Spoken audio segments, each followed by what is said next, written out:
I think we got audio. Let's see how this looks here.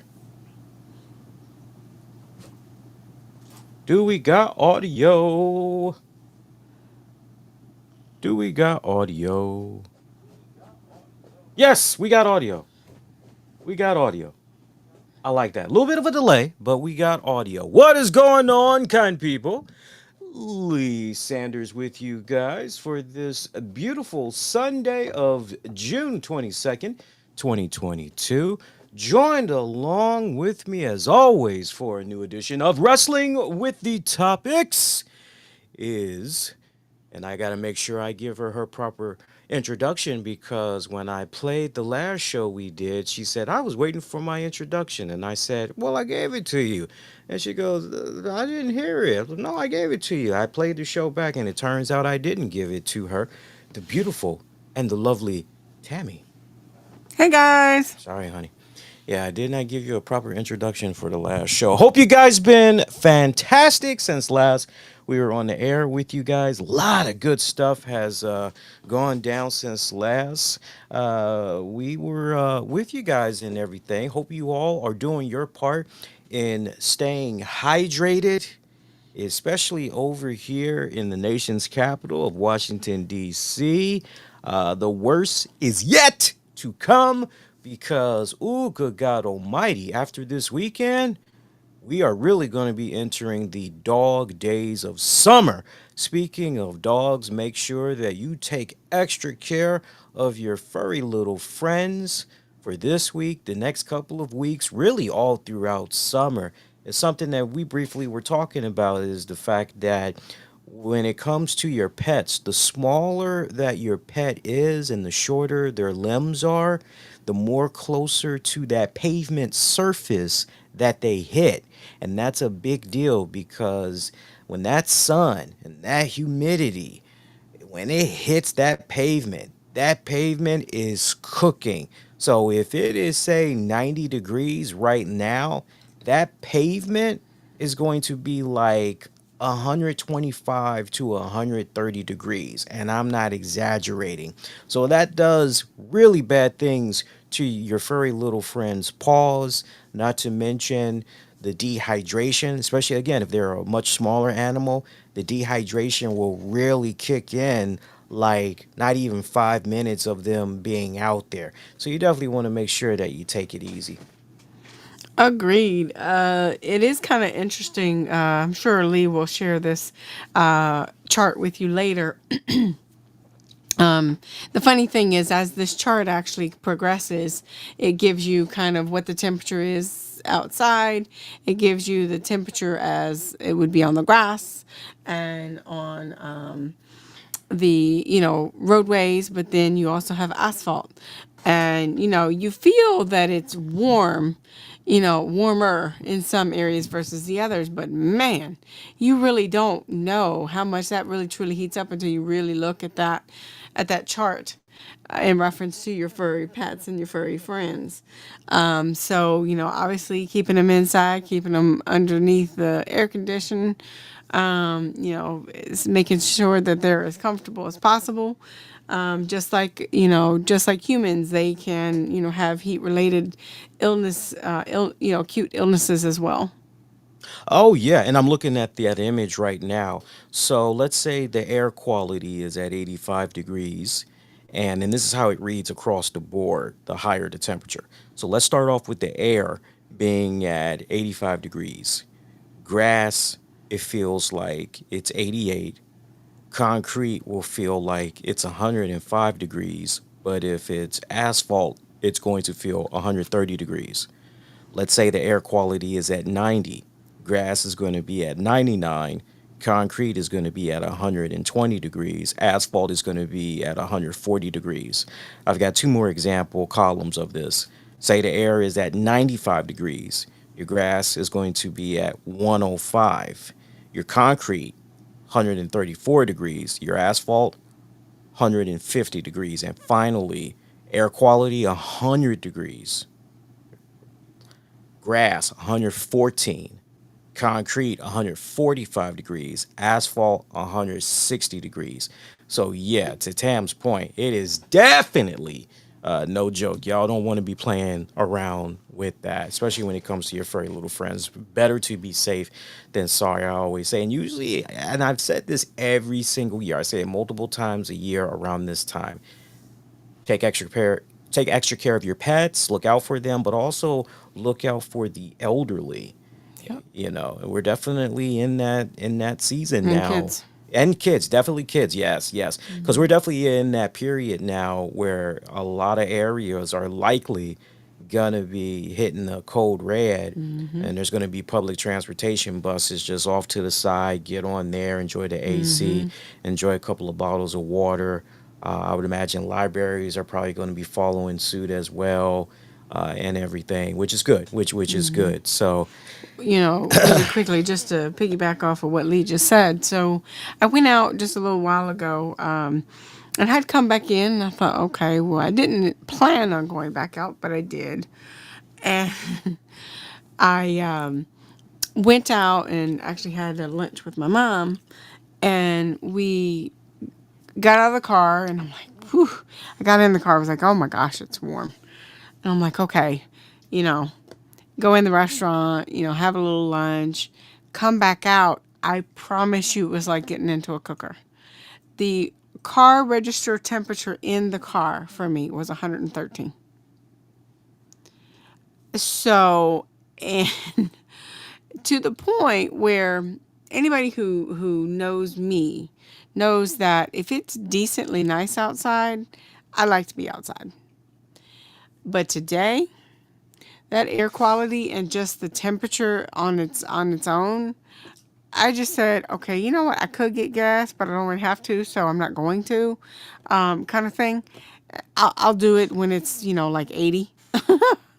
So, and actually, I think there is a story that came out a couple years ago that you shouldn't pump gas when it's really really hot out.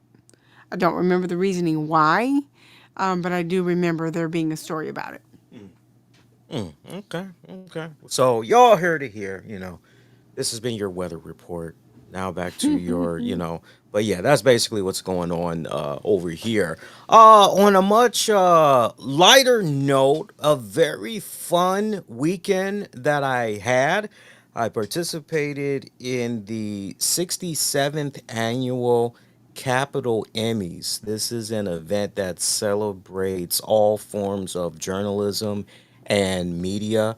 This is where NBC, ABC, WBAL, CBS, WUSA 9. This is where all our heavy hitters, local monumental sports, this is where everybody comes together and everybody gets their flowers. Everybody's up for awards and all of that good stuff. It was a awesome night. So I ended up. It ties back to, and some of you long time listeners may remember this. It ties back to when I went to the FaceTime with the Pros event at UMD a couple of months ago. And I had shared how it was an awesome experience, and I shared a couple of pictures. There was one particular where I had met NBC Washington's news reporters Amy Cho and Mark Seagraves, and they even did a workshop where right there on the spot we got to do a mock live report. So we were connected up. We had the microphones going in our ear, and we had somebody talking to us from the truck and pretending Hmm. as if we were actually going live to give a report. And it was awesome. They gave us the bullet points of, okay, here's what we got going on, do your own unique spin to it. And I was like, okay, cool. And that's exactly what we did. And it was awesome. But anyway, I learned about Emmy's night at that event. And they were like, yeah, we're taking volunteers. Da, da, da. And it's kind of like, well, what the hell? Sure. What have I got to lose? And then I remember later I talked to one of my professors about it. And he goes, yeah, do it. You'll have fun. I said, really? I was like, but it's volunteer work and it's not paid. And he was like, yeah, but the experience that you'll gain from it, he was like, it's worth doing at least once. I had a lot of fun. I usually go, uh, yeah, go ahead, do it. I'm like, okay, all right, cool. So I took his advice. I really took it to heart and was like, okay, well, I'll do it. There was, as we got closer and closer to the event, there was I kind of got a little bit on the fence about it, mainly because I was more concerned about my last class, which I need to pass that class, and I'm doing good. I'm doing good in that class, as you all know. But my main focus was, well, maybe I should just focus on my studies, get where I need to get, and yeah, just do that instead. And then, not to mention, I wasn't sure if I was gonna be running into people that honestly I would have no issue running into them, but they may have an issue with me because they're harboring on some stuff or whatever. And it's like, um, Tams was like, Knucklehead, what are you thinking? Get your ass out there, do it. This is Do the Homer voice, because that's exactly what I was thinking when you started that mess. do the oh, The you whole mean Marge, Marge? Marge for Homer. Homer, is Yes, that's exactly what I was thinking when he started with that. I was like, so she made me turn a quarter for the better. And I'm glad that I went. It was a humbling experience. We take these Emmy shows for granted, let me tell you, because we don't really take a step back and really think and appreciate what all happens behind the scenes, whether it's from a technical standpoint. And I learned so many things that I'm not going to spoil for you guys unless a situation comes about where it's okay, well, I have that experience and I've seen firsthand because I was on the floor. Yeah, let me tell you what's going on here. But from everything that I know from studying, practicing television production and all of that, to just see how everything was happening behind the scenes, it made me appreciate the process even more and all the hard work that everybody puts into it. I was part of the social media team, so for a vast majority of the night, I was on their Facebook feed, but then I decided, you know what, Facebook, there's like really nothing going on here. Let me put my attention on Twitter because it's been a success for me whenever Right. I stream live, anything live on Twitter. I usually get some pretty decent numbers and everything. I was like, let me try to, do something involving Twitter. So I streamed the event on their Twitter feed, and that did exceptionally good. I don't know where the numbers are now, but when I was getting ready to go to bed, because I took one break to recharge my phone for a little bit, learned something in that moment right there, which is, and this is what you build upon. You don't know until you're actually in the situation, especially when you are a techie like I am, and you're trying to figure out recording, shooting, and all that. It was in that moment I go, wow, so you know what? The next time I do this, I need to make sure I have a backup charger because they got these chargers now that you can just put on the back of the phone and it will constantly keep the phone charged while you're doing what you need to be doing. I'm like, okay, I need to invest in that for sure. I would assume you probably shouldn't use that all the time due to the fact of the battery life. No, no, no, no, no. The sole purpose of this particular battery pack, it almost kind of looks like a flat. I've seen them. You've seen, yeah, like basically you can use a USB Type C cord, and you basically connect that to the device, and then you can have another USB Type C adapter, if you will, that will connect basically when it's all said and done, do what you need to do so you can connect all your respected devices, shotgun mic, your flashlight, all that. Everything will be Right. connected so you can do what you need to do. But your the way those battery packs are, it's got like hours upon hours of, so if you need to do something for about 10 hours, that battery pack is going to do you good. Put it to you this way. Put it to you this way.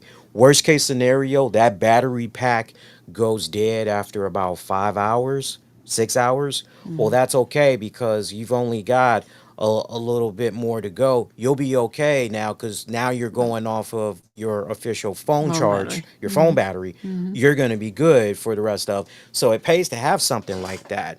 And so, when I went, I was part of the social media team. Yeah, the I don't know where it is now, but when I was getting ready to go to bed early this morning, I saw that the streams combined for almost 500 views. So I was like, okay, hey, so that's where they need to be. If I had one suggestion, and I'm definitely going to make this suggestion to them, you know where I'm going with this, it would be, yo, just for the weekend, whether you can get a trial or just buy it a month in advance or buy it like 2 weeks in advance and just remove your payment credentials, get yourself that blue check mark so you can upload and stream in 1080p. Had I known that, because it never dawned on me because I was just so busy and caught up in the moment and everything. Had I known that they were at 720p, I would have been like, hey, uh, here's the thing. You guys are talking about streaming live and everything. And yeah, that's great that you've got your YouTube channel. That's in 1080p. Like, that's great.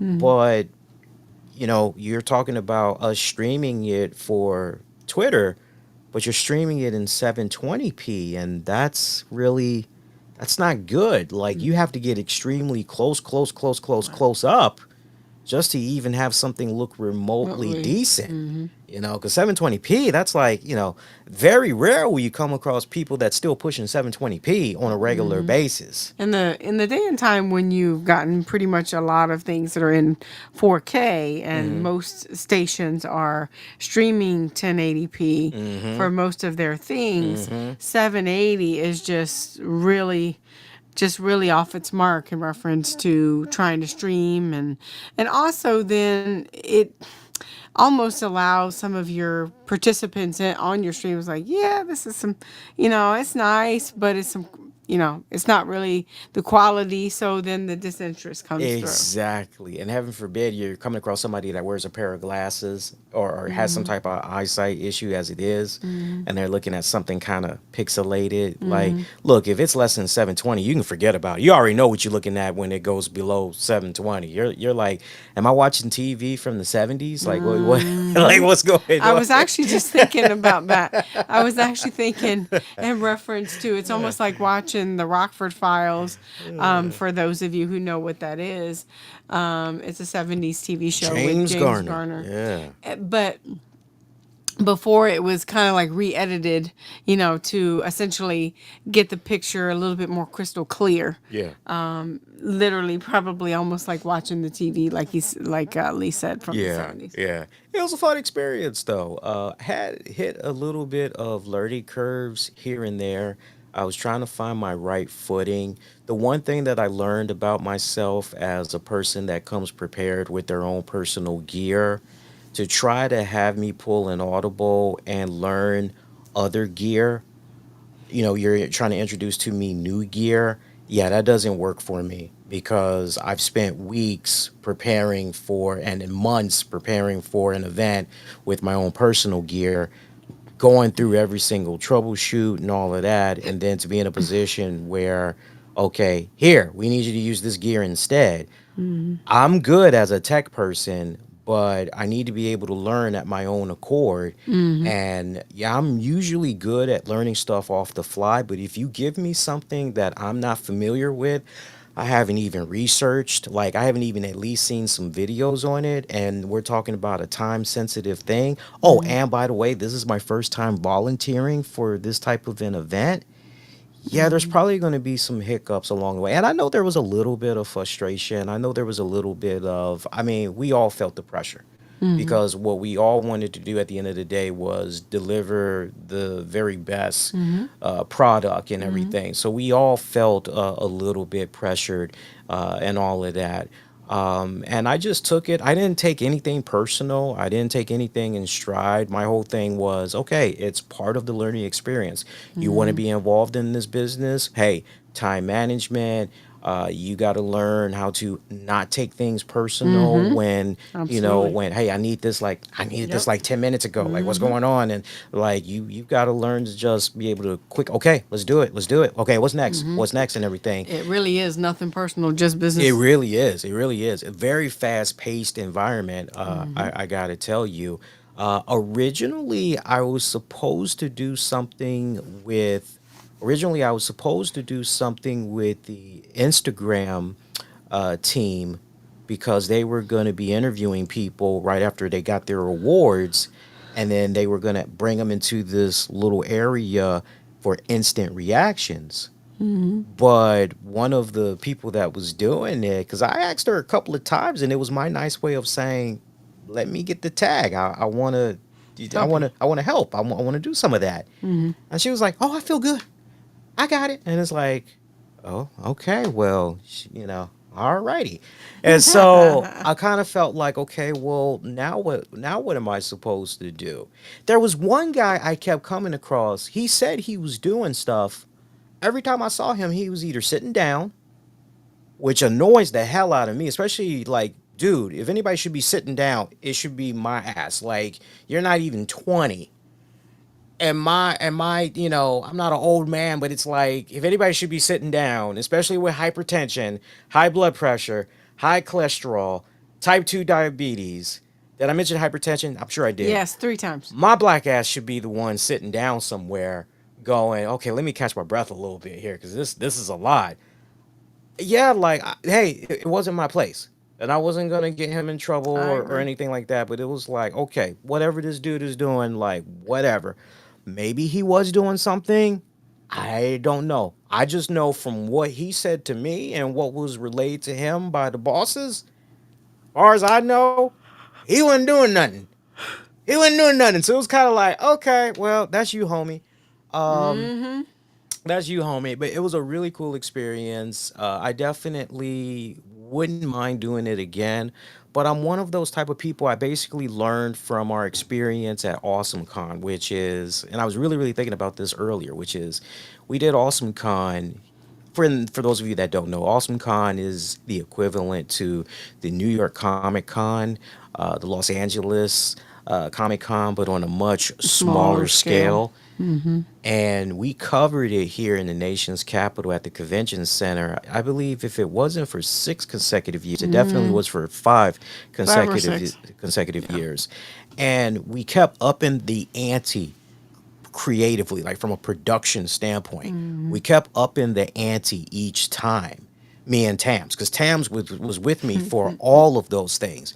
And then when we finally got to that last one, and I think that last one was the same year that we did the same, it was the final one that we did was the last one that we did with Julian Cannon and Mish Yes. Thomas. Shout out to those guys. Love you boys.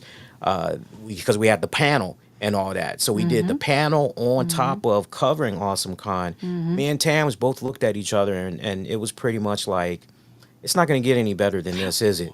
So, right. From a production from a productional standpoint, it was Oh, from a yeah. productional standpoint, it was, it's not going to get better than this. Like, we've reached our peak, right? Like, because the goal was to challenge from a production standpoint, from a technical productional directorial standpoint, keep pushing, keep pushing, keep pushing, keep up in the ante, and then it's like, okay, well, what more can we do?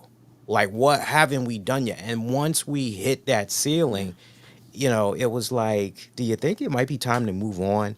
And Tams was like, yeah, after 6 years, like, it's like there's not more we can do. It's like, for God's sake, she's like, we're seeing the same people, it's Yep. the same setup, Yep. you know, like, yeah, from what we're doing post production, like, no, we're good now. We're at our peak. Like, now we need to take what we learned and apply that to other areas at other events or what have you. So, I am 100% there. So I kind of want to give you a little bit more of a story piece of it. So going off to the very first the Awesome Con, great turnout, great people who basically signed up to do the meet and greets and all of that. And great vendors, huge turnout first year. And, funny enough, I looked at Lee and, I guess, what did you've been podcasting for what, 6, 7 years at that point? Maybe five, yeah, 5 to 7.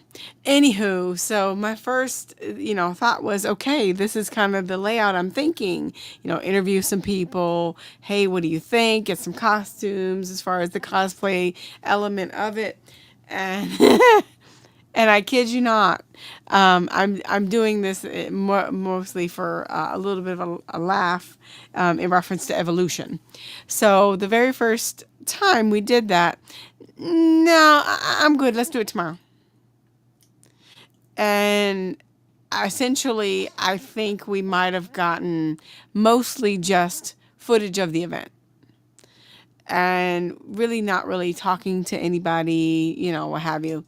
So, evolution time, the event got worse.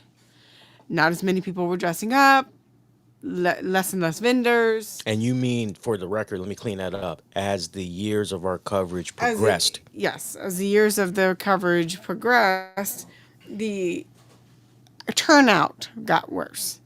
The heavy hitters weren't there. The cosplay was, okay. The big events that they would have, like one year they had a Batman exhibit, and that was pretty cool. But it never felt like the same beast. And each year was kind of like, okay, that was nice. But now the coverage, to Lee's counterpoint, was much better, and the evolution of the show was better, and in reference to that event. And that's why, to be honest with you, ultimately I said, yeah, I think we're good, because there wasn't much more that you could essentially cover on the same event with less stuff, if that makes sense. But basically, cosplay was dwindling. There wasn't big names, or there were semi big names. And COVID honestly really did help that out quite a bit too. Because, help. well, not help, helped Hurt. out. It hurt the event, but in reference to help the decision, There you go. in reference to, because of what we were seeing year after year. Yes. Yes, you nailed it perfectly. So to go from Tam's point, the evolution of, no, I don't feel like interviewing. I just want to shoot. I just want to shoot content, to where I am now with, okay, I want to talk to people. I want to interview people, right? Like, it kind of sucked being in that position where, yeah, hey, how you doing? You good? Want to switch? Like, no, I got it. And it's like, I'm like, fuck. So it's like, okay, well, like, let me go find something else to do. And then there was the team that was taking images and some videos, and they were posting stuff on Instagram, because the way that our social management team was thinking, let's have one person mainly focus on the Instagram, focusing on, and look, granted, I really don't mess with Instagram like that. I've tried. I don't really know enough about Instagram to, I kind of do Instagram like, and I learned this when I was picking the girls' brains. I wish I knew their names. It's so sad that I don't. But when I was picking their brains about, hey, why doesn't that work? Help me understand where you're coming from, because I'm seeing all the information in this still image. They've got the text and, like, what's going on. And they were like, okay, well, here's the thing. It'd be good if at least there was some music to go with that image. I said, okay. Like, well, they didn't even do that. I'm like, okay. And the text, you kind of have to squint your eyes a little bit to read what's on the image. I said, okay. and they were like, "See our way," and then they showed me what they were thinking. I'm like, "Wow." I'm like, "Okay, I see what you're doing," and it was one of those I yield because I was ready to go. Well, here's what I think because I've been messing around with with photo editing software stuff for years, so I know about fonts and okay, you want to add this, you want to give this image some pop, or hey, you want to do this with a video, you want to, and so the Instagram team they pretty much was like, okay, they were good, but man, did I smile on the inside when I heard from them that they tried to stream live on Instagram, no views. And I'm thinking, yeah, that's Instagram for you. Like, unless you've got an account on Instagram that's got like 10,000 plus followers, you're not gonna really be. It's a weird algorithm when it comes to Instagram. If it would have been the Instagram that first came out, whenever, and you're capitalizing in those first 3 to 5 years, oh, forget about it for sure, for sure. But like now, it's become oversaturated, Saturated. oversaturated, unfortunately. I talked about Blue Sky with the social manager. I said, "Hey, I'm familiar with Blue Sky. Like, I'm on it all the time, and like, it's literally like Twitter. Do you want me to post some stuff on Blue Sky?" And he was like, "No, no, it's okay. Just focus on the Twitter." So I ended up by default just becoming the Twitter guy. So I posted some images throughout the night, but it seemed that where I was really needed, where they really wanted me, at least it was the impression that I was under, was you're our Twitter live stream guy. And so I didn't mind doing that. Really, I didn't. At the same time, I kind of felt shortchanging it was shortchanging my ability a little bit because I really wanted to go in and challenge myself more from a digital media production standpoint. Now, when I say from a digital media production standpoint, some of you guys may go, "Well, Lee, you were streaming the event." Yeah, anybody though can essentially hold up a rig, a phone, whatever, and I just hit the button and I'm just walking around. Like anybody can do that. I really, really wanted to be in on interviewing the people fresh after they got their award, get their instant reactions, try to figure out the best parts of interviewing those people, hurry up, quickly turn those into a clip, post it on social media. I was hoping that I would be able to go like back and forth and post some stuff on the Twitter. That's what I wanted to do, but it kind of I can't believe I'm saying this, but I kind of felt like, okay, respect the people that's essentially telling you what to do. But you understand what I'm saying? It felt like I had rope, but I didn't, because on the one hand I'm told, go do your thing. But then on the other hand, I'm told, go do this. So it was a little bit confusing for me. And you know me, usually when I'm a bit confused about something, I try to seek clarity. And if I get the impression that I've irritated you, or I've maybe, I'm giving you a bad impression about me, then it's kind of like, well, let me just go do this, and that way I'm not bothering them.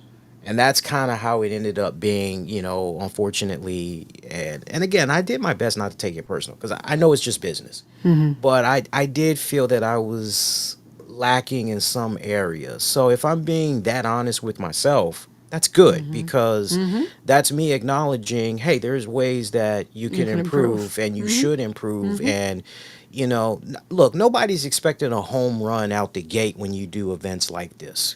No, especially if you've never done it before and you're literally Exactly. a volunteer. Yeah, exactly. But to go in a little bit different direction, but on the same topic, generally those type of shows, because they are either televised or streamed or whatever have you, those type of things, they generally go with what works. Yeah.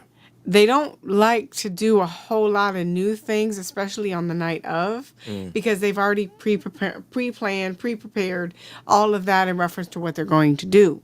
So to try to do a whole lot of new things and nobody really knows what they're doing type of deal, a lot of times there's a lot of things that can get messed up really bad real quick because it's not been rehearsed, it's not been thought out, talked about, all of that.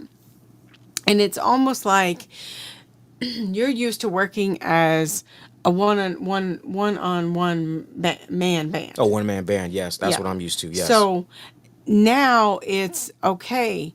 I now have to work as a symphony Right. and I need to just blend in and go where I'm needed and go, not to say what you did was wrong and in another, you know, forum, you could bring those things up. This is what I felt worked. This is what I felt didn't work. Right. Like you said something about, possibly a feedback survey. But but on the night of, I can see where they're like, this is the golden egg and the golden goose, and we're going to ride it out. Don't make it too many waves because we want to have this whole symphony run as we had anticipated it to run. Right.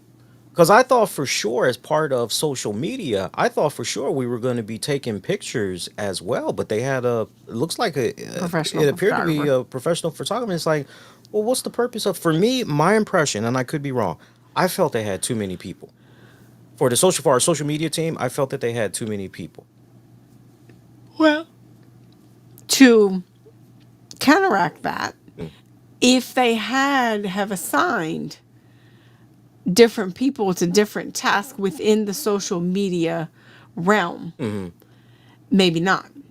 Maybe they didn't utilize who they had effectively enough, so it seemed like too many people. Okay. Okay. Yeah, I see you on that. That's a very good point. That's a very good point. Great experience, though. It really, really was. It made me appreciate everything that goes into the whole production process. We take these award ceremonies for granted. I saw a lot of familiar faces of anchors that I go, oh, yeah, Sean Yancey of NBC4, she was there. Tracy Wilkins, Tommy McFly, who won a couple of awards. I saw a couple of actually, no, I saw one of my professors that was up there. I thought I saw somebody else that looked a little, but no, it wasn't them. I saw one of my professors, so that was really cool. Everybody wore some really, really nice outfits. The location, by the way, which was the Marriott, I think it's a Bonvoy or Well, all Marriotts are that. oh, they all are that. Okay, I didn't know that.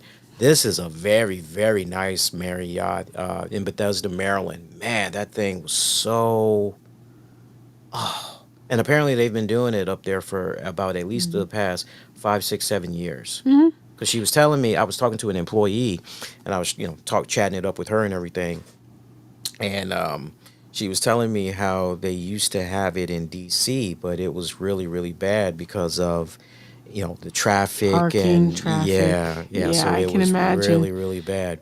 Be honest with you, it's almost one of those, if you're going to go into DC and do it, you honestly need to rent a car Mm, or a limo, yeah, for your staff, your crew, whatever have you. So basically, it's pick up, drop off. yeah, But yeah, that particular venue is gorgeous. They remodeled it within the last 5 to 10 years. yeah, Because I've done some events there myself with Mary Kay. yeah. But and actually was recently there for another reason, within the last 2 to 3 months, about 2 to 3 months. Yeah. And it was like, wow, what a change. And it became even more beautiful than it was the last time I was there. Yeah. I definitely wouldn't mind volunteering again, but as I'm getting older, I'm kind of getting to that point where it's okay. I'm one and done. Like I really, really need to be in a position where yeah, I definitely want to do that same thing twice. So if they were to have me back, I definitely would be interested in being one of the presenters. one of the award presenters, and or helping now with the technical aspects as far as streaming the event, because I saw some of the software that they were using and I'm like, okay, that's within my wheelhouse. I learned a little something on that. Like, that's definitely within my wheelhouse. But if it's a case where it's like, because apparently it's competition wise, there's like a lot of people that's trying to, because they know. And as far as they know that that's good on the resume, that you got to do that type of work and everything. So I definitely wouldn't mind doing it again, but definitely for younger folks out there, if you get something like that similar in your neck of the woods, don't scoff at it because it's a volunteer thing. Definitely heed this advice. Take advantage of it because opportunities like that, it's far and few, and it's a great opportunity to network. Definitely a great opportunity to network. You know, I just want to say this. I doubt he's gonna even hear this or whatever, but I try to break bread, and I'm gonna say this without going long winded, and I legit mean this. I'm gonna say this, and then I'm gonna be done. I came across a classmate who, our final project, it didn't go right. It and I felt it didn't go right because we had a classmate that unfortunately didn't rehearse, provided no input whatsoever, and I told you guys the whole spiel how all that had went down and how this director had slash classmate. It wasn't a confrontation, but I could tell he was visibly upset, and he told me a thing or two, and I came right back and I hit him up with what I thought was facts. Unfortunately, there was never a meeting of the minds, and there really should have been. If it would have been a case where after the semester was over, and maybe if he wanted to have that conversation, he could have been like, "Hey, we need to talk. Can we maybe meet up, grab a bite?" I'm like, "Yeah, sure. Let's do that." And he would have been like, "Hey, this is what's up." I think we definitely would have came to. He would have found out that, well, unfortunately, dude, the last project that I worked on, we relied on this person to edit all of our video content. And when it came day of the project, dude said, "Oh, I didn't even edit anything. We're toast." And we all proceeded afterwards to get a tongue lashing from the professor. It was at that moment that I decided, yeah, no, I'm going to be more hands on. And unfortunately, you can say that was a detriment to him. And there's no telling how he probably felt. Like, legit. He probably felt whenever he was coming up with an idea or whatever, he may have felt that, but at the end of the day, it's his job. It was his job to just direct, not come up with content. It was his job to just make sure everything from behind the cameras goes down the way that it needs to go down. I say all this to say this. Dude felt a particular way. I know he did. I tried to break the ice when I saw him. Man, the very first time this guy saw me and he realized I was there, he made a beeline straight for the registration room. I tried to break ice with him, ask him how he was doing, give him a fist pump. And he half-assed the fist pump. I'll give him that. He did the fist pump. He mumbled something because I asked him how he was doing. He mumbled something and he just was looking at his phone. It was like, okay. I tried quite a few times throughout the event, not making it priority number one, but just as I was filming and everything, like, me, my brain is like, if I keep seeing the same people, it's kind of one of those things. And all throughout the night, as I was filming, I kept coming across people that were waving at me, asking me how I was doing. Some people were like, "Hey, let me see your rig." And they were playing around with my rig and all that good stuff. I saw him multiple times throughout the night. Soon as he saw me, I never made eye contact with him. I just, at a glance, didn't even have my glasses on. So you already know I'm seeing things fuzzy, but I can see just enough. Oh, that's so and so. Soon as he would see me, went in a different direction. I ain't chasing nobody down. Life is too short. I'm not about beef. I'm not about drama. Peace be unto you. That's all I gotta say. Plain and simple. Peace be unto you. Never bringing that up again. It's just sad. It's just sad that, I don't know if it's a generational thing. I don't know what it is.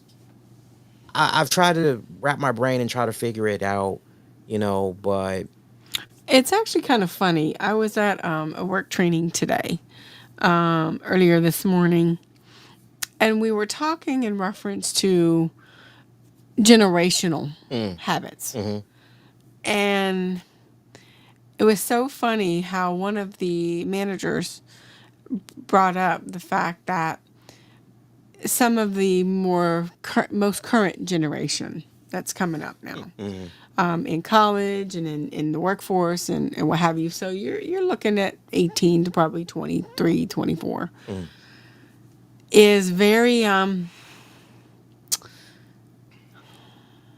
doesn't take constructive criticism well.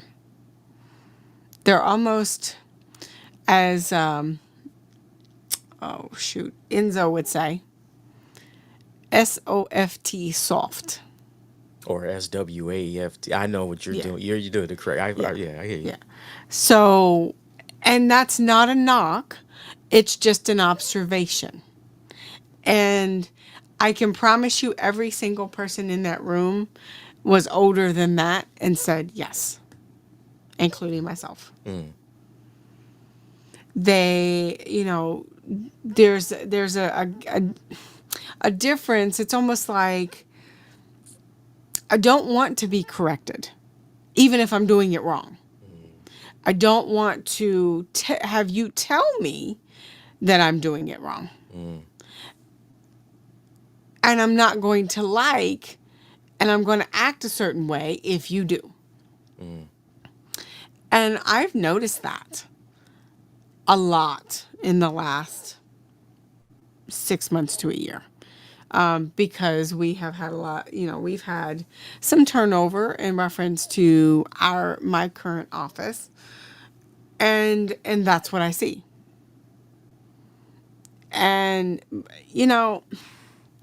it's something that we were taught as our generation and the generation maybe after us and the generations obviously before us is work hard, do the damn thing. And you know what? Learn how to talk to people, learn how to engage with people. And in order to grow, it's going to be painful. That's just it. As much as one would love it to be hunky dory, we don't grow if it's not painful. If it doesn't hit us, hit home for this, that, or the other reason, we don't grow from it. If it doesn't make you uncomfortable, You don't grow from it. yeah. And growing is evolution. That is evolution as a person. It is evolution as a society. I don't know. I don't know. I mean, that's just my 2 cents from a distance. No, you're on You point. guys, You're on point. I just can't wrap my brain around. It's like, we will never know yeah, that piece of it because we didn't grow up in a time as they did. yeah. And for me, the only thing I can attribute it to is parents, either two things. And this is just my own thought process, guys. This is not saying anything about anybody, parenting, whatever have you. Is either parenting didn't happen or they didn't want to hear it from the kids, so it didn't happen. Because there's no structure. And the phones only made it worse. Because all the kids are doing is going into an alternate universe than the one they're in right now because that's what gives them solace. Mm.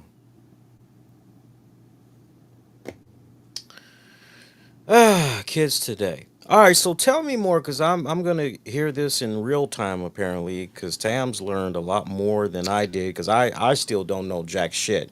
So apparently, when I was at the Capitol Emmys, our president decided to do some shit.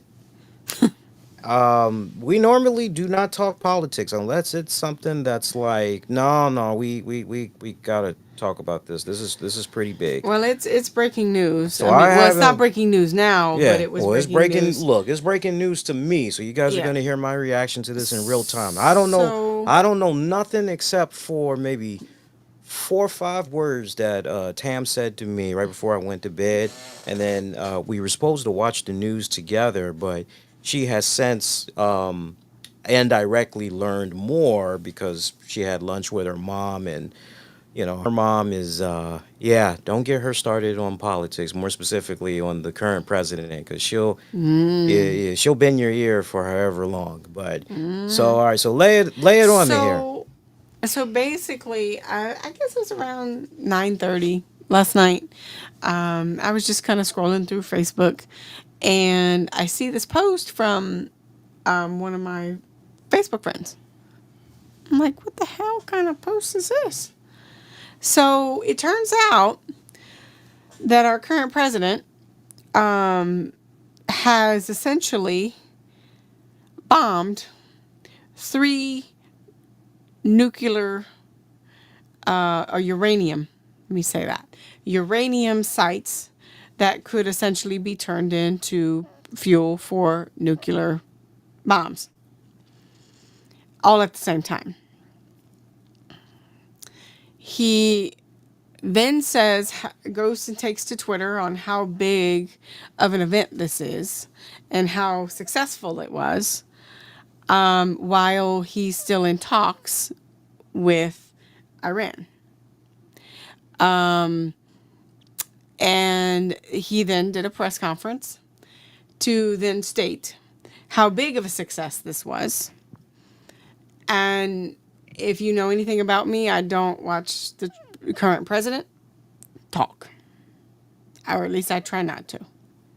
But because of the severity of what this was, I said, okay, let me watch it. He gloated over the fact that they got hit the three main uranium underground plants that Iran had, and then said it was a major success. And of course, his adjectives, and it's the greatest thing since sliced bread kind of thing. But to then say basically, yes, they're in talks, but basically, haha, look at me, I struck first with my big stick. Mm. And then proceeded to say, if you don't pipe down, it's going to get worse. And I'm watching the news going, the special report going, yeah. So, getting a little bit more context as day broke in Iran, turns out they had already moved the uranium from those sites. So, This is confirmed. confirmed. It was on a major news source. And so So there. wait. I'm sorry, I gotta. This is wild to hear. So wait a minute. Ah. So let me see if I heard this right. Allegedly, this president was in some type of peace negotiations. I'll just say negotiations with Iraq. Iran. I'm sorry, Iran. Mm-hmm. And it's like while they're negotiating, he just goes, "I'm gonna bomb that. I'm gonna bomb that. I'm gonna bomb that." Mm-hmm. And you're justifying why you bombed it. Oh, it's so beautiful, so magnificent, it's beautiful. We did really good. It's really good what we did just there. And you're relying on intel, right? You're relying on intel for, okay, what are we looking at? What's the scope of things? How many civilians? Okay, and if we did this, how many casualties are we talking? What's the environmental ramifications of this? How long is it going to take this particular area to recover?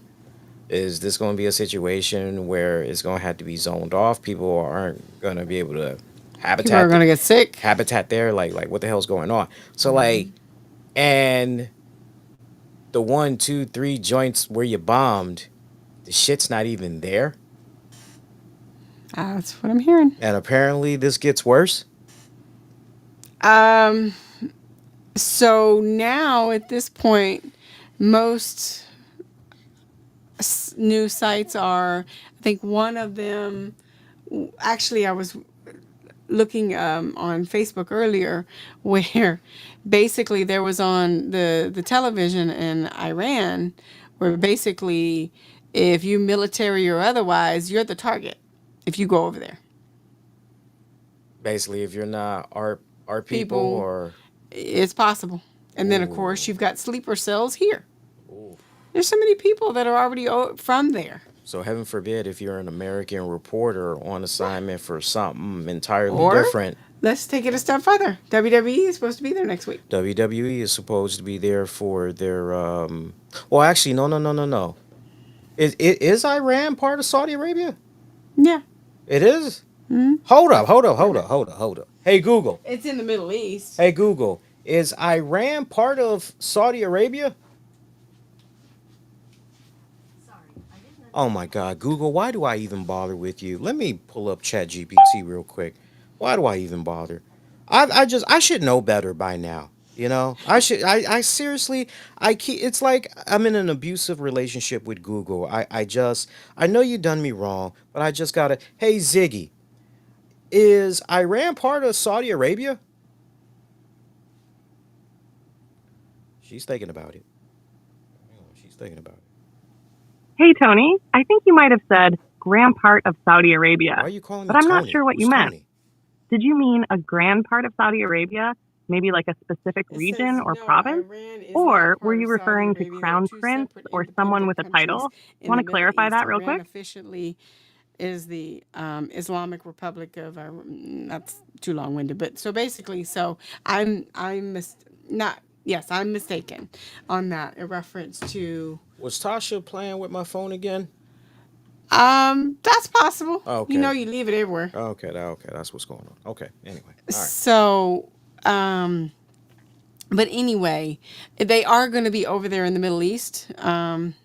It's not part It's of, not part of Iran, but the whole Middle but East. the whole Middle East, you know, and it's now kind of, it's almost like a game. At this point, it's now a game of chess. If I'm WWE, I know they said that they're monitoring everything, but if I'm WWE, the first thing that I'm doing, I'm holding an emergency meeting. And I'm going to gather up the entire roster, particularly the roster that is supposed to be going for Night of Champions.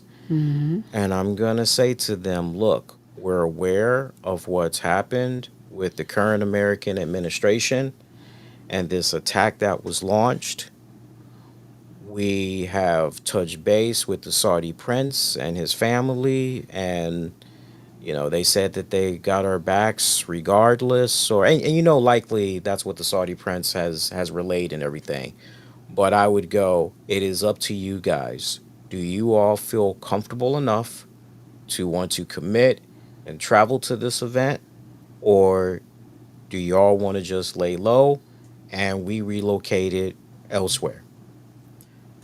That is, and I would like to believe that Ari Emanuel, Nick Khan, Triple H, Paul Levesque, Dwayne and Rock Johnson. I would like to believe if it hasn't already happened, definitely before the weekend is out, I would like to believe that they're all sitting down, having that conversation, trying to get on the same page, and then be like, okay, well, let's go talk with the talent, and Uh let's oh. let's go talk with the talent, and let's see what's going on with them. You just said, now what happened? The Iranian foreign minister arrives in Moscow and meeting with Putin.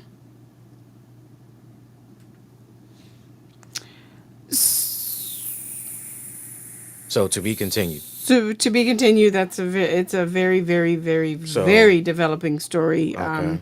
right now in reference to that. But here are the facts. Facts are three of their bunkers that were holding their nuclear missile power, as far as the uranium, were bombed. The report that I read that they had already moved out that Uranium.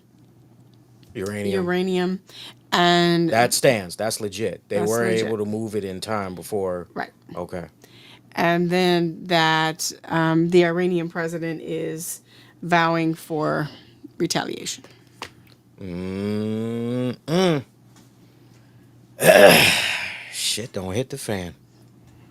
I'm at a loss for words. I really don't know what to say to this. I mean, I I need more context. I need to. I mean, if I'm gonna give my first knee jerk reaction,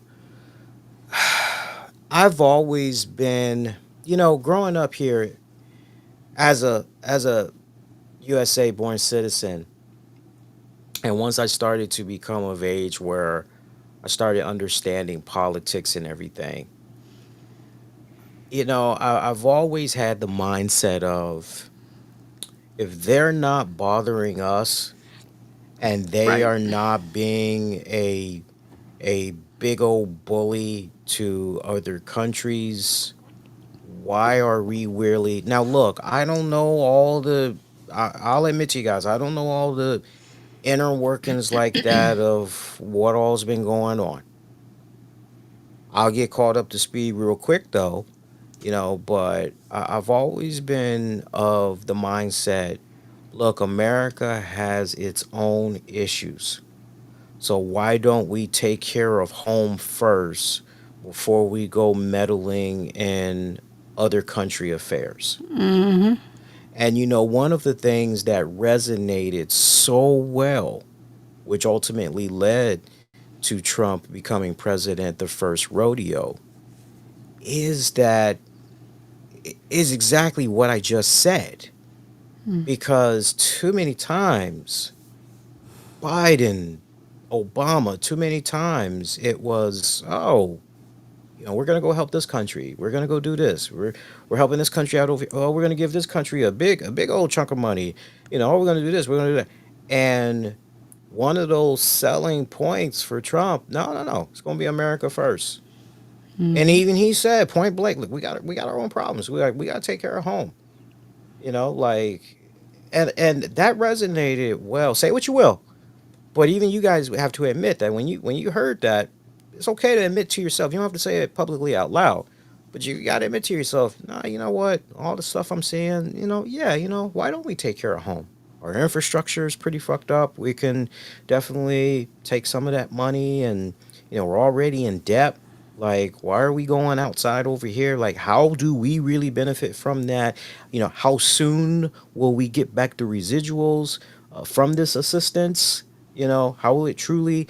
So I get that. I get all that, and that's what in part got him the presidency that first term. But to now be in this position where he is essentially it just comes off. Not I'm not accusing. It comes off like a lot of the stuff from the first term. Yeah, nah, we going 180 this go round.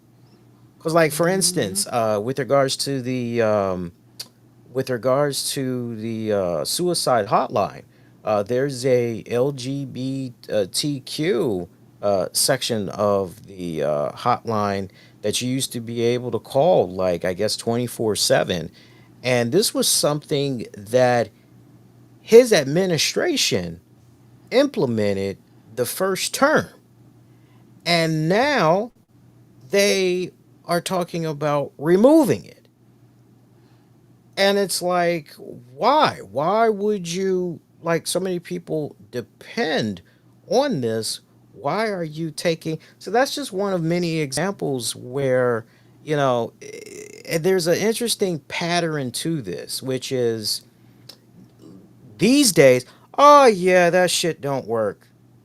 Okay, but Mr. President, you introduced this during your first term. So why isn't it working now? Like I don't understand. And then the other rhetoric that I don't like hearing is, "Oh, this system is broken." Da, da, da. Sleepy Joe. It's like, but dude, you made that. Like Joe didn't even have anything to do with that. You made that. That was on your watch. You made that. You put that in motion. You put the pen to paper and you set that legally in motion. So how you gonna shit on something that you essentially made? Like that explain that math to me. So yeah. Anyway, more on that. Look, thoughts and prayers to just everybody involved and I'm really hoping for our country as far as the retaliation goes. I really uh, seriously, because that's the last thing we need right now. That is the last thing. Let me tell you something. Let me tell you something.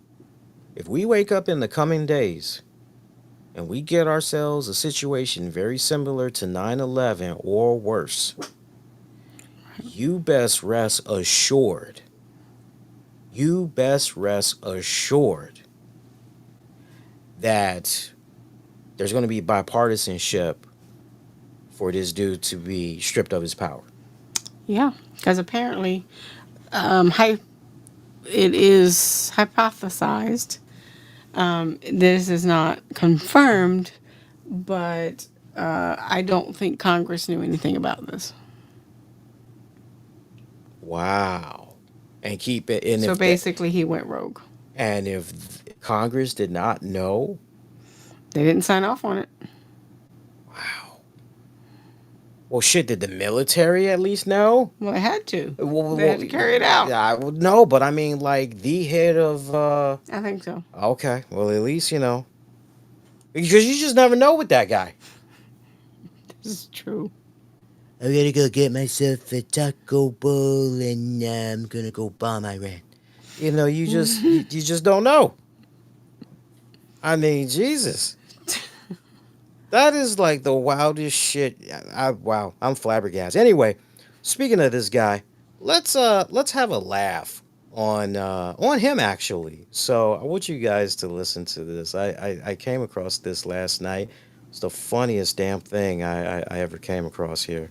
Let's get this going. Let's see here. Fantastic video of Cubans celebrating Donald Trump. Oh, yeah. Have you seen it? They have the MAGA hats and they're playing the congas. It's like. I will vote for Donald Trump.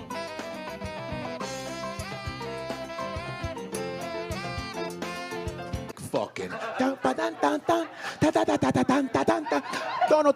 Donald Trump es mi favorito. Donald Trump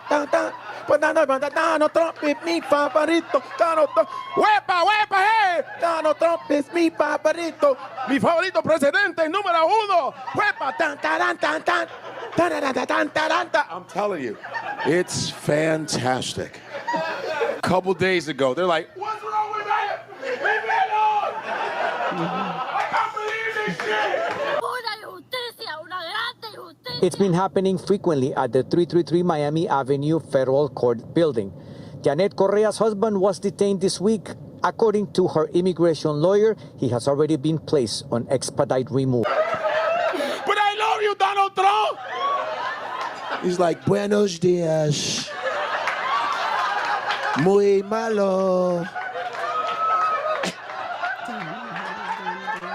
A cucaracha, cucaracha. I'm so sorry, so sorry. Muy malo. Adios, amigos. Buenos tardes.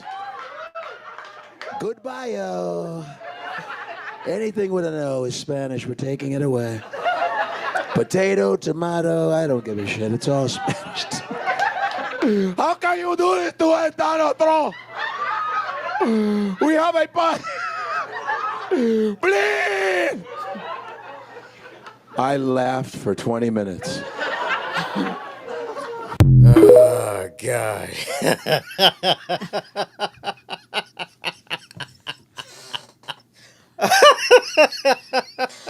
I just have one thing to say to that. When people show you who they are, believe them. Yeah. Anybody? There's an interesting video that I just came across earlier in the week where Charlie Sheen, he gave this interview back in like 2018, going back to piggybacking off what you just said.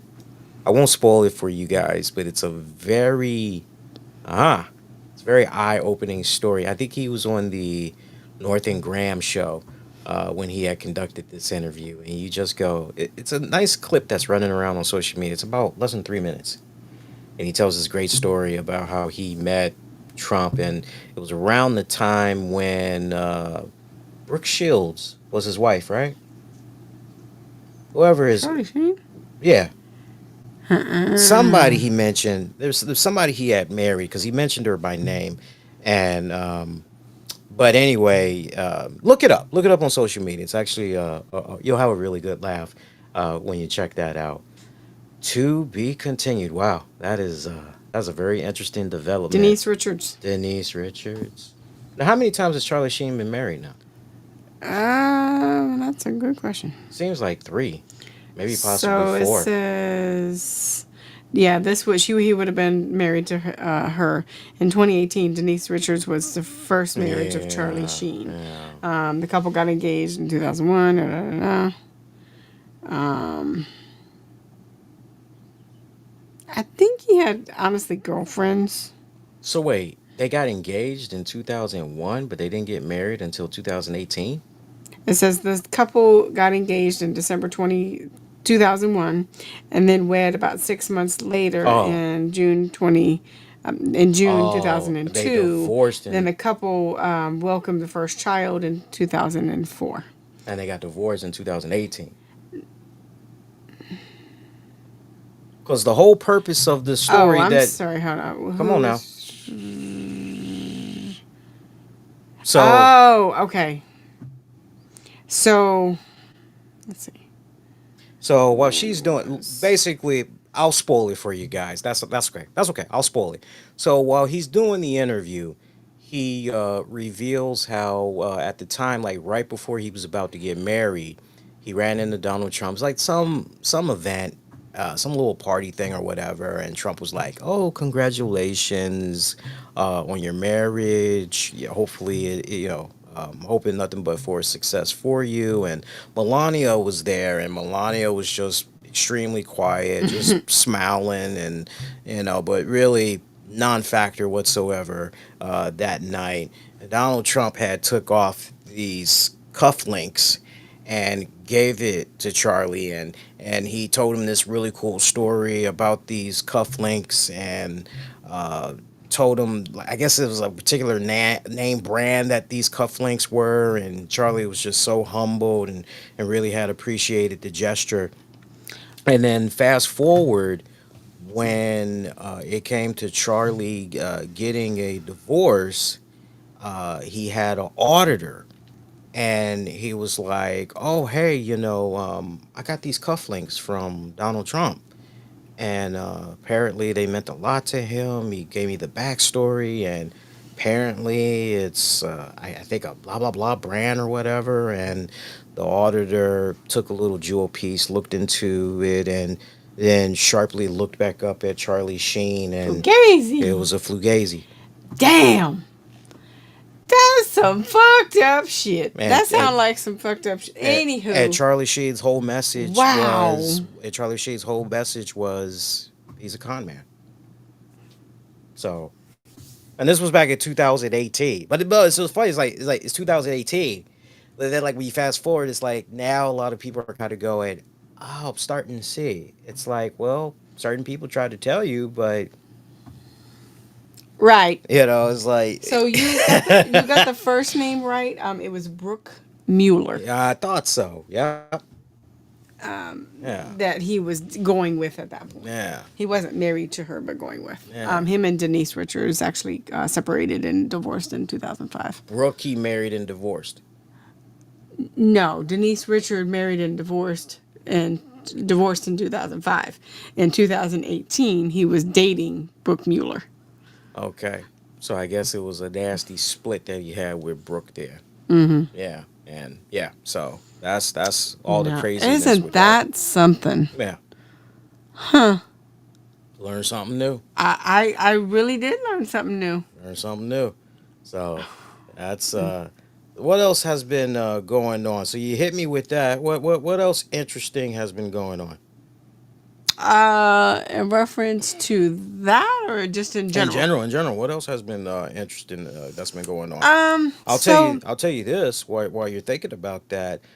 Rest in peace to Kevin Yarbrough of Yarbrough and Peoples, who passed away this week at the age of 72. Apparently, he was having some heart related issues. So, if that name sounds familiar, Kevin Yarbrough was of the really they were quite popular in the 80s. He was known for the duo Yarbrough and Peebles. Basically, it was a husband wife duo, and their story is actually being highlighted on June 29th on a episode of Unsung, as they're going to be doing a black music marathon. It's not a new episode. It's I was going to just say I haven't heard that yeah. in a minute. It's not a new episode. It's just their way of recognizing his. And there were some other passings that had happened. I had talked about it earlier in the week. We also had lost one of the co-founders, singers of Atlantic Star. I think I did see that. And then also Jack Betts. I don't know who that is. So he was the actor known to play the role of Sam Raimi in the 2002 Spider-Man movie. Who? He was known as for what? It says, so Jack Betts, or is it Bettis? I think it's Betts. What was his character? It said actor known for his role in Sam Raimi's 2002 Spider-Man passed away. Do y'all know that name? Because I don't know that name. Can you show a face at least? Because I don't know who the fuck you're talking about. Because you got to be careful. Some of those websites, I don't know who the fuck that is. Well, anyway, on to more news. Look, let me teach Tammy something real quick. Teach Tammy something real quick. So if it's not a heavy hitter name or somebody that like really contributed, like that ain't, you gotta be careful because some of those websites they do shit like that for pure fucking clickbait. Like like the story's legit, but it's like they'll sensationalize it. It's like, okay, this person died. Oh, that's so unfortunate. Who the fuck is he? Well, he apparently, according to his IMDb, he was in Spider-Man 2. Oh, yeah? Yeah. Okay, well, that's our headline then, because people aren't going to know who the fuck with the name. Let's just go in with, Spider-Man 2 actor dies. And then you're like, and then when you click and you're like, oh, I've seen that practice done many times over the years. Like, right down to the point, like, you click on it, and it turns out there was an extra that died. And it's like, the extra... it's like, well, damn. Were they at least, like, dominantly in front of the camera, or... So, if... Hold on. She's determined to try to help us figure No, out... the only reason I said... You just let it go, this. man. For God's sake, man, let the shit go.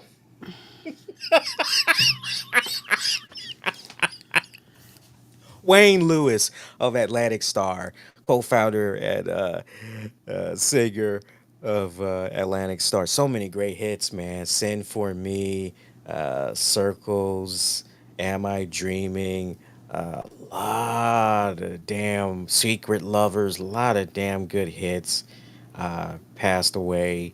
Now I think it was just old age. That's not really old, but just, it was his time, 72. That's a young 72, but when you really stop to think about it and you think about how that type of lifestyle was, particularly 60s, 70s, they, you can make an argument they kind of went at it a little bit hard and everything. So they passed. I would imagine, too, since TV One is going to be doing that Black Music Month marathon, pretty safe for certain they're going to be doing showcasing an episode there for Atlantic Star. We saw that episode. Actually, what episode we have? I don't think we missed any unsung episodes. And if we No, did, it probably was not at least episodes. not to my knowledge. No. If we did, it was probably episodes where they were covering more newer acts that we really weren't familiar with and maybe didn't care for. Because I know they started going in a more what the hell direction. Want to run this by you, talking a little wrestling. Don't know how sure this is as far as being legit goes, but word is that Stone Cold Steve Austin has said he might have one more match left in him, according to multiple claims from multiple people during WrestleMania weekend. So your thoughts on that? You did see the WrestleMania I where haven't actually seen that match. you didn't see the match with Kevin Nope. Owens?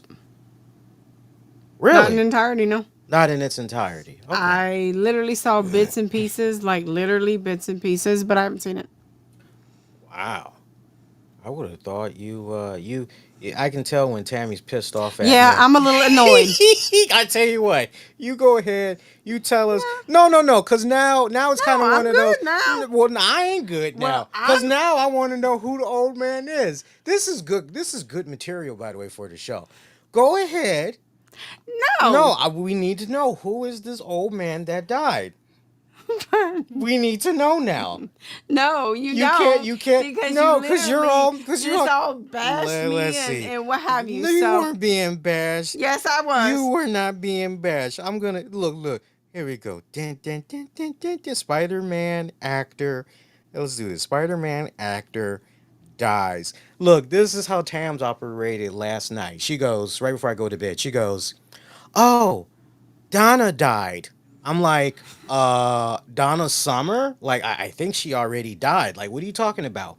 Donna, you know Donna from the TV show. I'm like, Donna Reed? Like, what the fuck are you talking about? Like, I don't know no goddamn Donna. And then she's like, uh, uh, Donna. I'm like, okay, like, dude, like, I don't know who the fuck you're talking about. So, like, and then finally she said something that linked back to Sanford and Son. And I said to her, well, why didn't you just go Sanford and Son? Or I'm coming to join you, honey. And like, I mean, she was an okay supporting cast member, but not enough where you go, you remembered LaWanda Page more than, on Esther, you remembered her more than you remembered Fred's love interest. Well, see, here I figured, right? I assumed. And because essentially Sanford and Son in this house plays at least 2 to 3 times a month. It used to. It used to. It used to. And pretty much all you heard besides Esther was, I'm going out with Donna. I'm Donna. So basically I figured that the connection would correlate. Nope. But it didn't. Nope. Because if you throw a Donna at me, I'm going Donna Reed. I'm going Donna. Yeah, and Donna I literally Summer. said Donna as a actress. Right. That's how she said it. And it's like, Because if I had said, what is it, Laura or Lynn Hamilton, you would have been like, who the fuck is that? If you would have said Linda Hamilton, I'd have said, "Oh, the Terminator girl." I would have said, "Oh, Beauty and the Beast, the live action Yeah, but that's series." not her. It's like Lynn, Lynn or something, but her last name is Hamilton.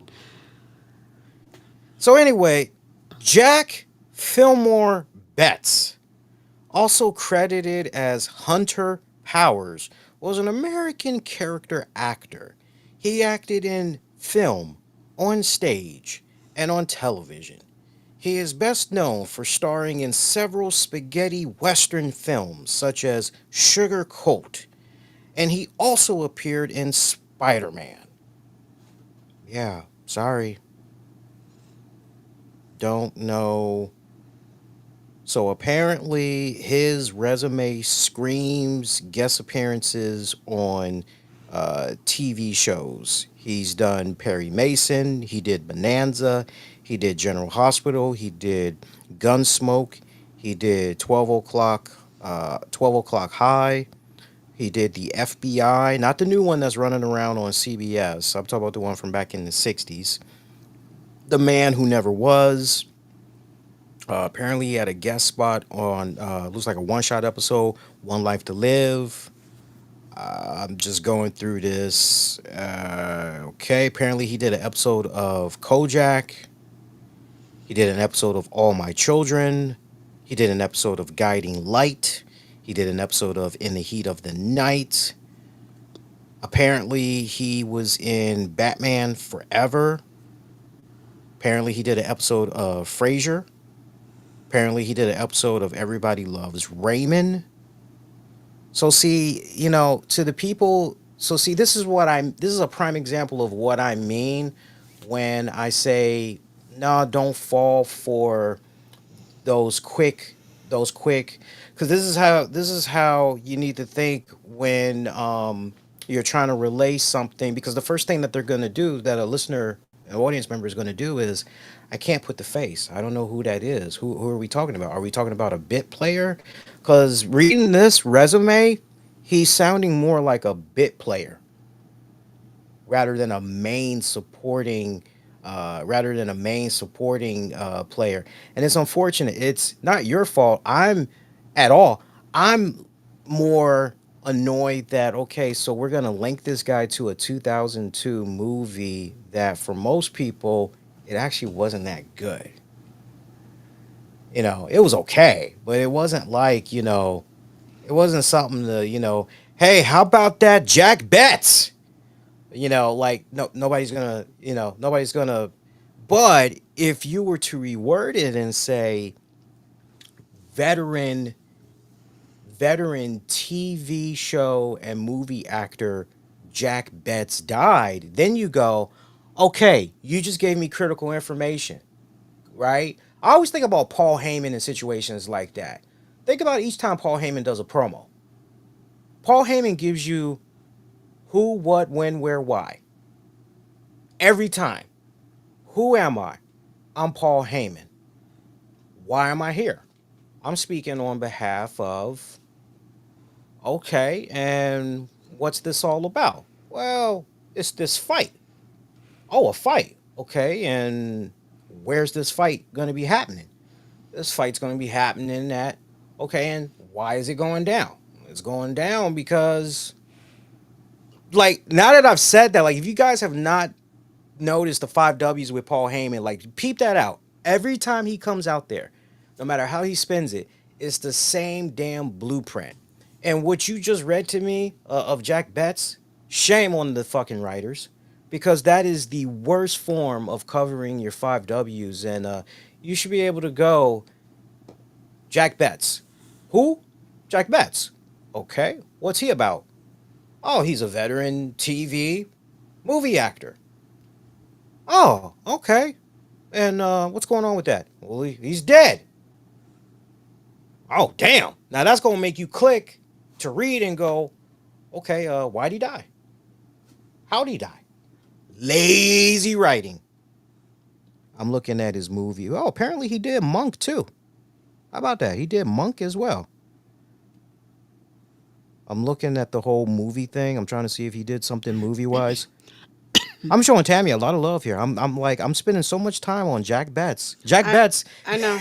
Jack Betts, I'm giving Jack Betts all the time in the world. Watch, there's gonna be a Jack Betts fan that's gonna be out there that's gonna go, hey man, you did him wrong. Let me tell you something about that Jack Betts. Okay, he did something in the later years. Wow, it screams TV series. Like all this guy has done is So the reason why I even brought it up was, for me, the guy looked familiar, even in his later years. And a lot of the shows that Lee mentioned, essentially, I've seen, or I've seen him in it. So that's the reason why, thus, I brought it up. I'm even looking up images of him when he was younger, and sadly, yeah, sadly, don't even recognize him when he was younger. I mean, good for him for being recognized, though. I mean, any coverage is better than no coverage at all.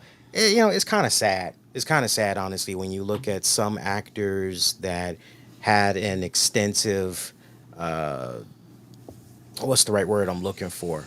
Had an extensive career, and it's greatly, I don't want to say diminished, but it's overlooked because there's other, nobody's really going to know. It's more about this person instead, or we should focus. I still remember to this day, and I know you do as well. Do you remember who died the day that it was revealed that Prince died? Because when it was revealed No. that Prince died, that death overshadowed the fuck out of the previous death that was announced, because as the day had progressed, you were like, oh wow, that's so sad that this person died. And then for like a couple of hours, and she actually was trending. She actually was trending. And then when it was revealed Prince had died, it was like, oh shit. I'll leave that for you guys as fun trivia. I'll leave that for you guys as fun trivia. Because still, when you think about it to this day, you go, well, shit. Now what you doing? Guys, you gotta see Tams. She is so mad. It's. I spent 10 to 15 fucking minutes recognizing Jack Betts. I gave the flowers. What he doesn't realize is that wasn't really the initial problem. So anyway, moving right along. No, you always take things so goddamn personal. And we've been together almost 15 years. And I always tell you, don't assume, always ask. I'd rather you ask than assume. Every fucking time I turn around. No matter how many times I say, don't take it this way. Like, don't, like, nah, you gotta be, you're like that little, Looney Tunes character, the little short little dog that's all mad and shit. Like, it ain't that serious. It's not. We're having fun. It's laid back. It's too damn hot to be fucking all mad and shit. Come on, man. We're sweating in this hot ass studio. At least I'm sweating in this hot ass studio, and the ceiling fan is on. I mean, you should have seen her. She got beat red just with the whole Jack Betts. That is gold right there. That's fucking gold. I loved it. I loved it. I ate that shit up. So, baby, what else you want to talk about?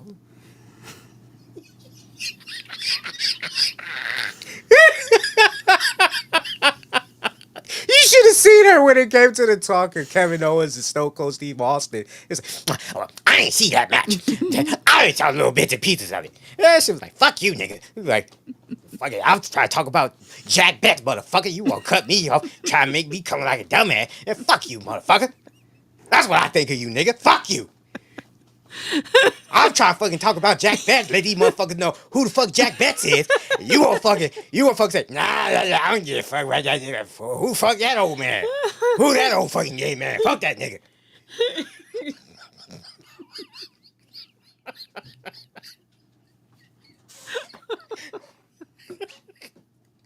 I don't give a fuck about no Stone Cold Steve. Fuck that nigga. I'm trying to talk about Jack Bats.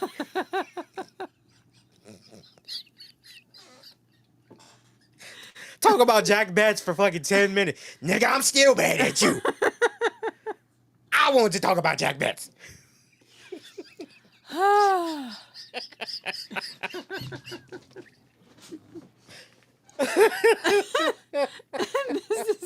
And this, guys, is the only reason this works.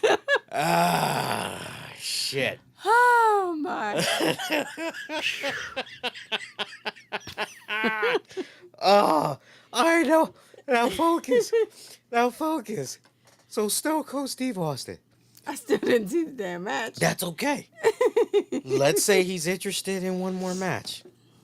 Who would you like to see that match? First of all, before we, you know what? Let's tie it. Put in 2 peas, 1 pied. Well, he certainly ain't wrestling Jack Bats. Yeah.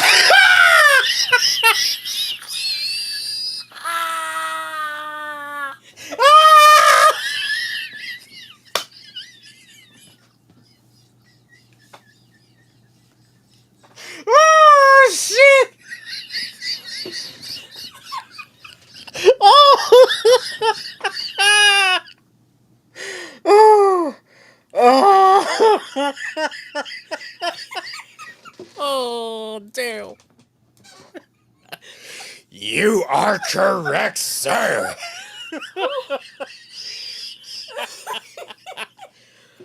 Oh. Oh, fuck. Fuck.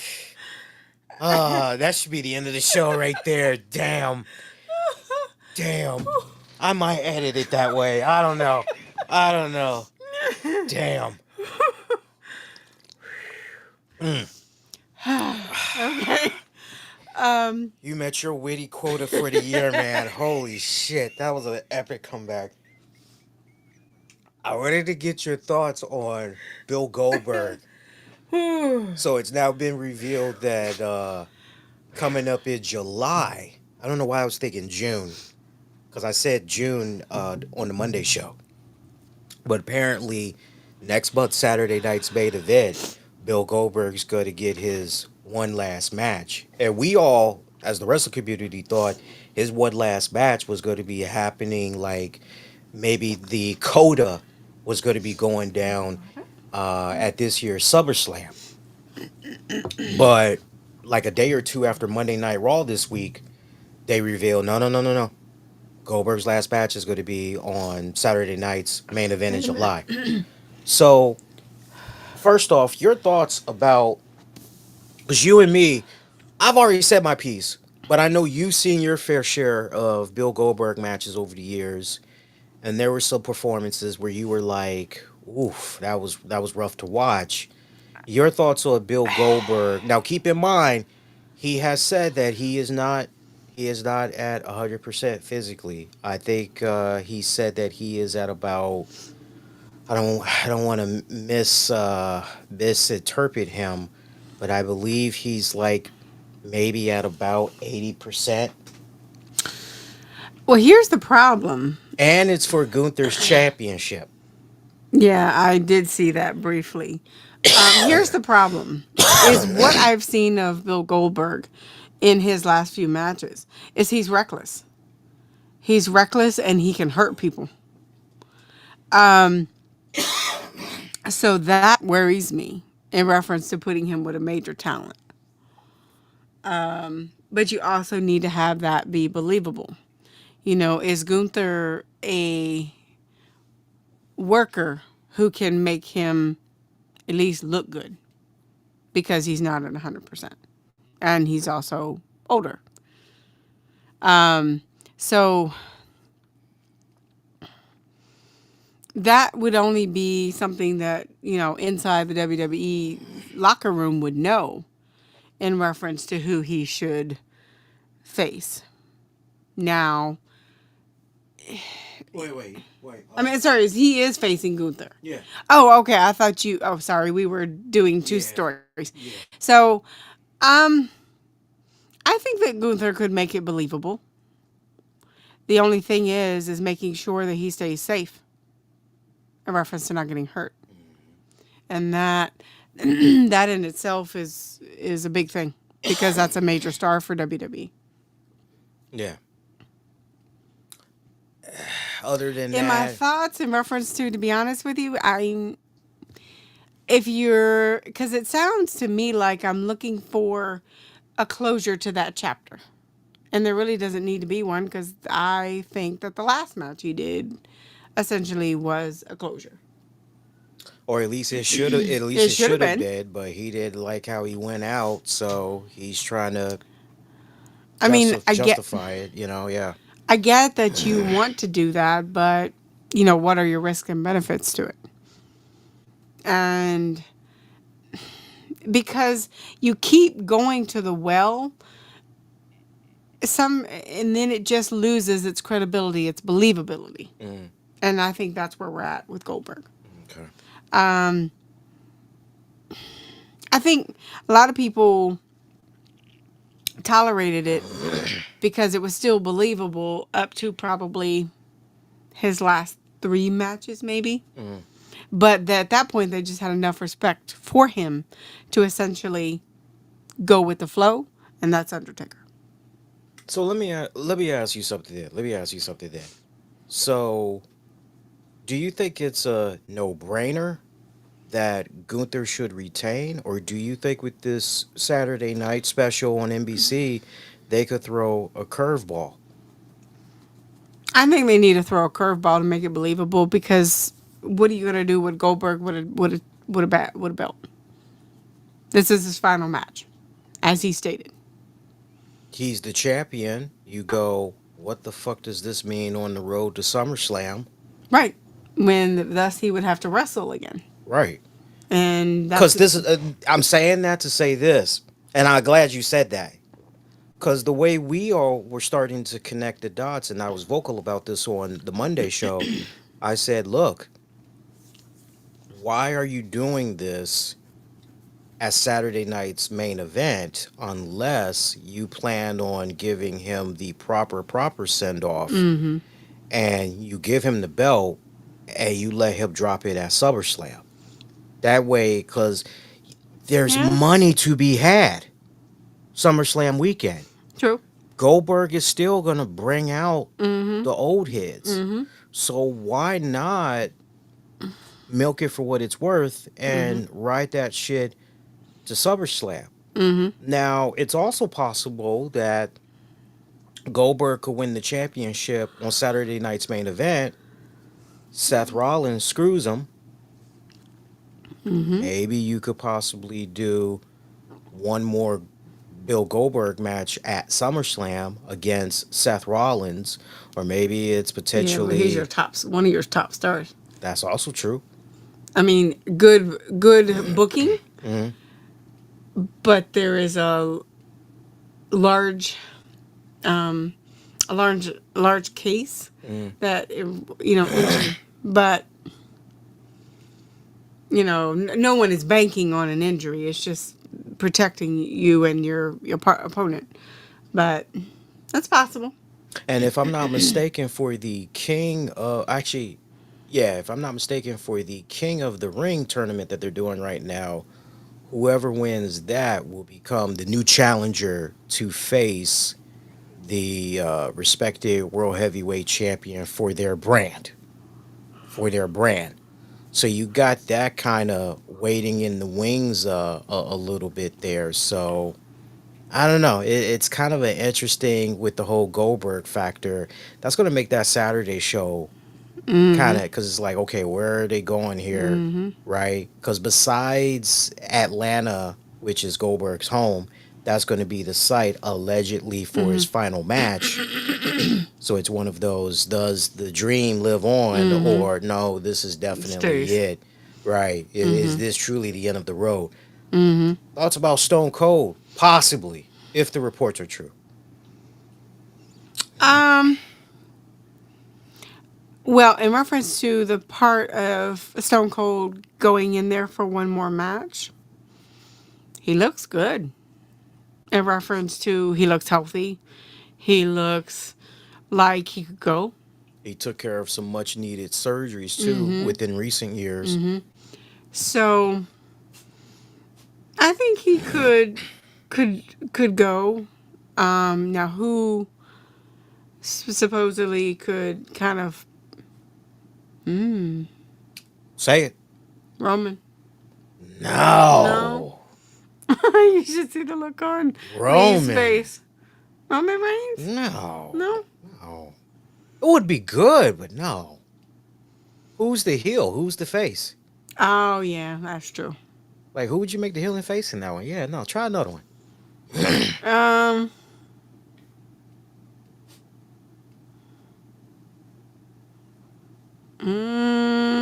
I don't know. Interesting. I would have thought you'd have said it off the jump. If he's got one more match in him, then you might as well give the fans the dream match that was teased so many years upon years ago. CM Punk. That's true. I forgot about that You actually. might as well do that. Yeah, and they both could essentially match each other's strength. Yeah.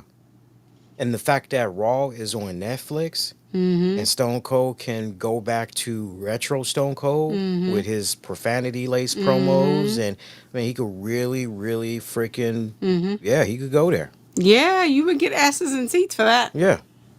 Yeah. So that's a big money drawer right there.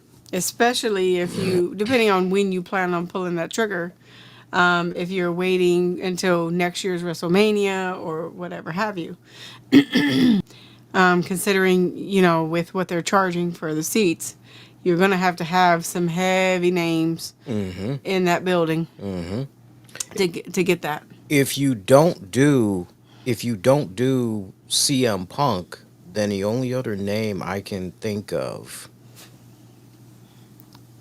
And again, just thinking about, okay, that'd be a really good program. Cody Rhodes. Yeah, that's true.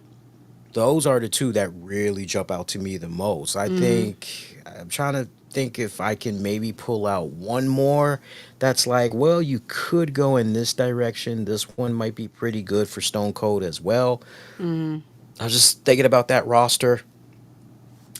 You know what? Sure. Under the right circumstances, right type of story, Braun Breaker. Yeah, Braun Breaker. yeah. Especially if you want to try to really take him to that next level and everything. Yeah. Yeah. What a better way than a nod from, I'm sure. Now, did Braun's dad work with Stone Cold, or were they just on two separate networks, two separate companies? There may have been some. Because There may have been some tag was matches. Steiner in WCW at the same time? I don't remember the Steiners and Steve Austin in WCW at the same time. I don't. I don't think. No. If you keep talking, I can find out real quick. In reference to those three, they're really good picks. I think any of them would pique interest just because it's Stone Cold. But I really do think your first two would pique interest to say, I've got to buy that ticket. So for me, I think your first one is probably They overlapped for a few years, hon. okay. They overlapped for a few. They were in WCW at the same time, but their Okay. tenures only overlapped for a few years in the early '90s. So, Steve Austin, he debuted in May of '91, rolled out May of '95. The Steiner brothers, they debuted in late 1988, and they left in '92. Okay. So yeah, literally like 2 years. Yeah. That's a possibility. Especially if you're looking to give a knock or a nod to a younger up and coming star. and they did wrestle against each other in tag matches and singles bout during that. So, matter of fact, Arn Anderson and Stunning Steve Austin took on the Steiner brothers. Yeah, I was thinking that at some point I thought they at least had something overlapping.